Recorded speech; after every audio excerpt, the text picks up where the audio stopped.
Okay, the evolution of the eye. Here we go. 400 million years of evolution has been conspiring against you. Did you realize that? You've been conspired against by evolution? You know, that's a logical fallacy. Anybody know what it's called? It's called reification. That's where you have something that's abstract, giving them personal attributes. Okay? People can conspire. Evolution can't. Okay, so that's just one strike against the video. So why are our eyes an engineering nightmare? And that's got an assumption built into the question. It should be, are our eyes an engineering nightmare? They're assuming that it is, and it's not. But it goes on, but here lies the problem. Our retinas are backwards because the light has to go through all these cells before they get to the photoreceptors. And it says scientists haven't been able to come up with a working hypothesis as to why our retinas are set up backwards. This means that nature, because then they refer to an octopus eye, this means that nature invented the camera-like eye twice. Anybody see what's wrong with that sentence? Nature invented?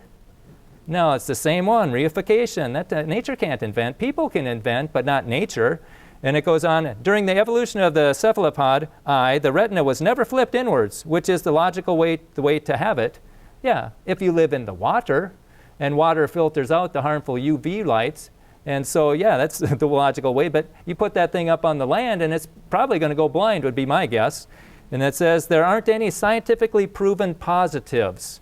We'll come back to that statement. They obviously didn't read this Smithsonian article that was in 2015. It says light has to pass through the nerve cells to get to the rods and cones, but that order is no mistake. Okay, the glial cells did indeed create columns of concentrated light. And Medical Express says why human eyes are wired backwards, and this is why. Okay, the glial cells can guide light just like fiber optic cables. Are you kidding me? That's a tremendous design. Green and red light are concentrated 5 to 10 times more by the glial cells, and the light was not scattered evenly but concentrated into a few spots. And the light was concentrated in these columns up to 10 times compared to the average intensity. And this optimization is such that color vision during the day is enhanced, while nighttime vision suffers very little. So it's an amazing design. It's not an engineering nightmare. For her to say that scientists haven't been able to come up with a working hypothesis, well, that's false statement number 5. You know, this was like shooting fish in a barrel when I was going through. I could probably do another talk. I had to stop because I was running out of time. And they aren't scientifically proven positives. That's the same idea, so we'll just call it number 5 again, but that's a false statement.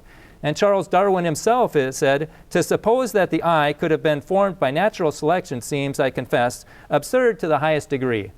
But don't hold that against the theory, basically is what he says.